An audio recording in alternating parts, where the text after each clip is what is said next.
You've probably all by now heard the news of the tragic death of Sir David Amess. He was a Conservative MP and he was stabbed to death a few days ago, and there's been an outpouring of love and compassion and kind words from all sides of the political spectrum towards Sir David and his family, but this video isn't serving as a way as a means of reporting the incident, because you all know that it happened a few days ago. This video serves more as a discussion about what's going wrong in our politics and why MPs are becoming less and less safe. So you all know I am I'm a big critic of the Conservative Party. I'm a big critic of the Labour Party, but fundamentally I agree with Labour on more issues, and I do think that the Conservatives are generally quite a corrupt political party, and one that doesn't have the interests of ordinary people at heart. I believe in robustly scrutinising those in positions of power and influence and tremendous wealth and things like that. Those people need to be held accountable. And we shouldn't be treating them, like they're our friends, or like they're our sports teams, which I think often people do. Blindly following the blue team or the red team or the yellow team or whatever, despite whatever actual failings they may have. But that is totally in every single sense totally antithetical to a society where we intimidate and we hurt and assault and kill people in positions of public office. Public servants should be scrutinised because we want them to do better.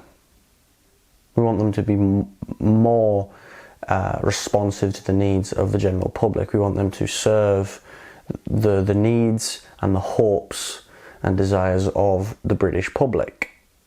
That's the point, right? And if they do something wrong, we point it out and we say, oh, come on, well, that's crap, why have you done that?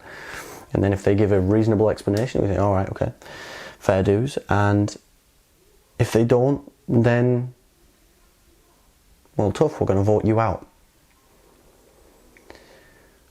The only thing that comes from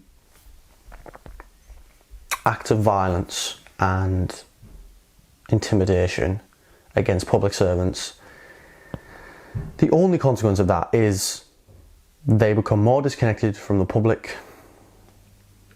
People in the general population become more divided, become more suspicious of one another, and we get that further divide between those in the world of politics and everyone else. So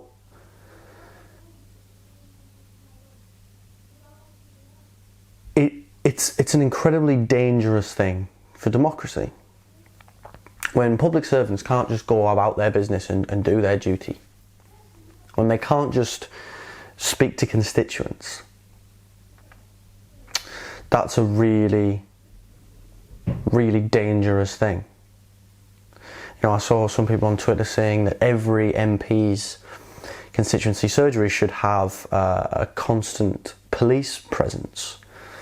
And while I understand that, I think, and it may be necessary, I think that's an incredibly chilling indictment of our political system and our political discourse in this country, that now MPs feel so unsafe, that they have to have these, protections in place, that it's becoming a very real discussion. And of course, when we're talking about this, we have to mention Jo Cox. We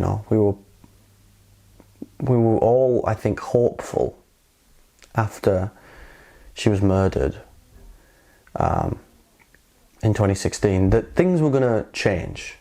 That yes, we all have our disagreements, but violence, intimidation, and what is essentially a sort of terrorist threat to democratically elected public servants would be absolutely stamped out well and truly, and we would remove the poison from our discourse, and we'd all become a bit more civil,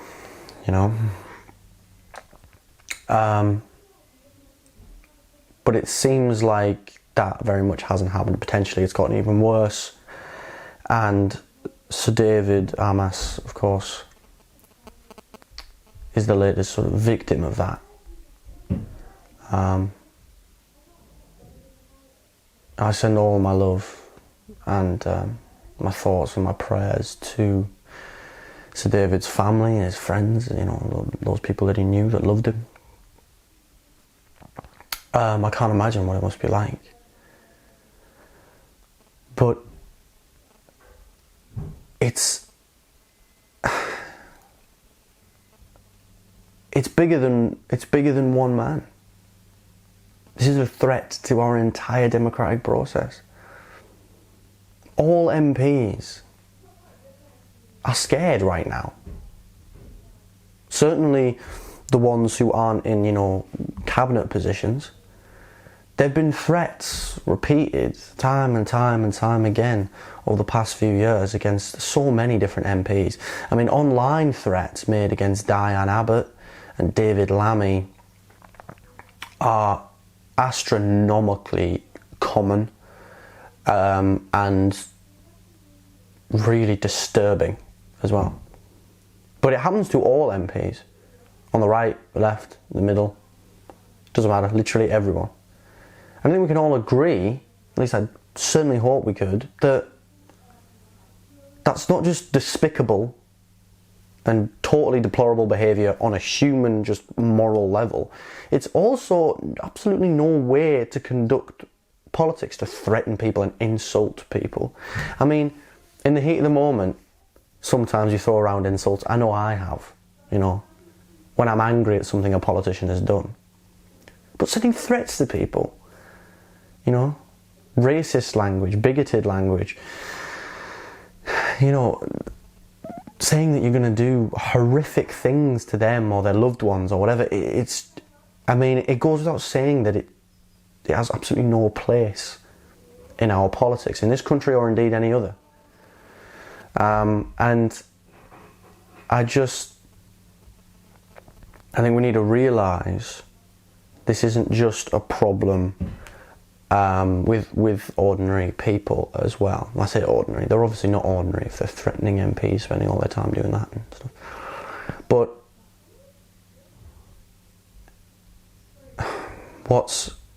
what's very clear is that the media has a part to play in this. We have, the media over the last few years have, vilified and used quite violent language before. The Daily Mail, Dan Hodges wrote in the Daily Mail that Labour must kill vampire Jezza when Jeremy Corbyn was leader.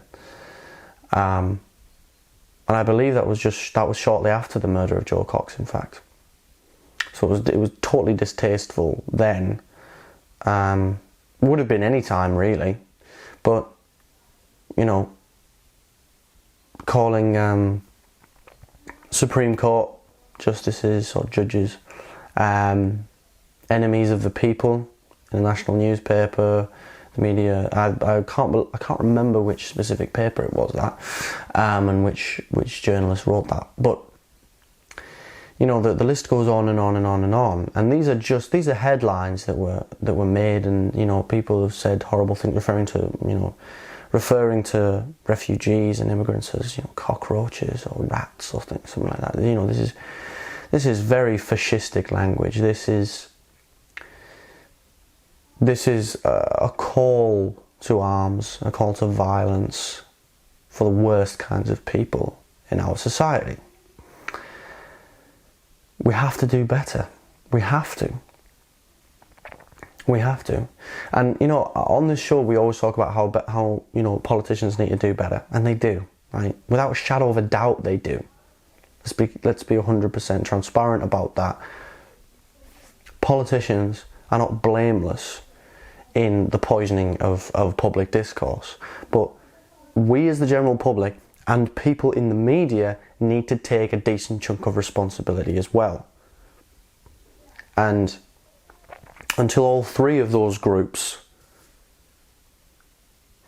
you know, start properly and rapidly moving in the right direction of, you know, tolerance and telling the truth, not vilifying people and trying to destroy people's character, but instead just, you know, talking about the issues, you know. And if you are going to try and destroy someone's character, you know, just bring up the things they've done in the past. Say, I disagree with that, that was bad.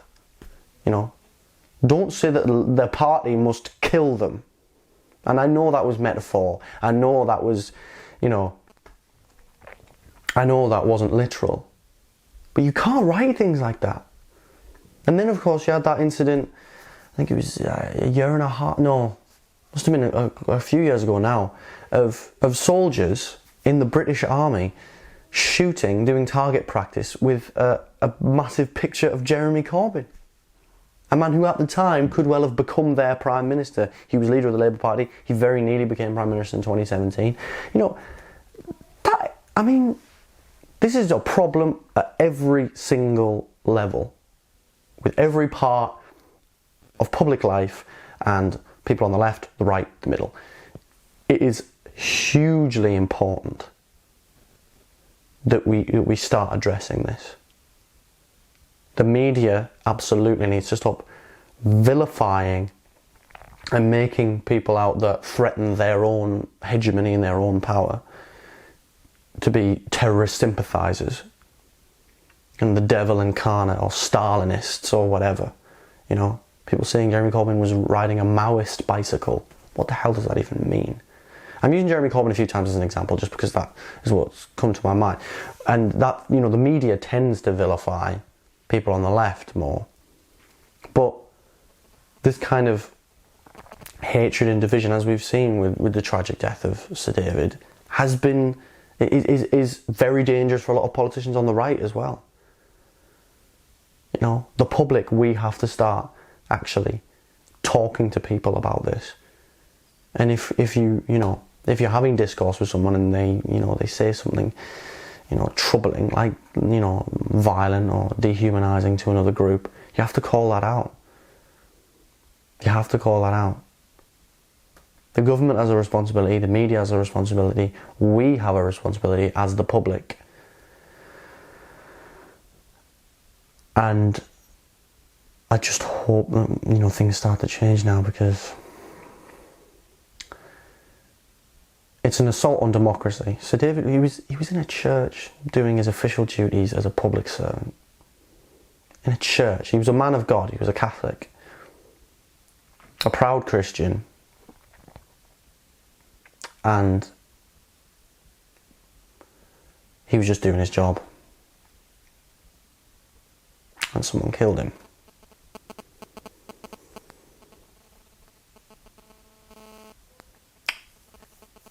It's a dark, dark time for democracy. But if we pull together, you know, maybe we'll come out of it. And we'll strengthen our democratic ideals and our liberties and our common decency. You know, one can only hope. And try and make it happen ourselves. Like I said, we have a duty. So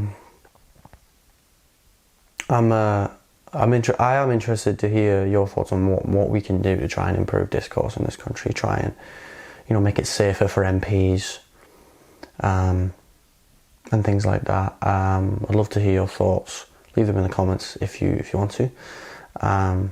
As always, thank you all very much for watching, and I'll see you in the next one.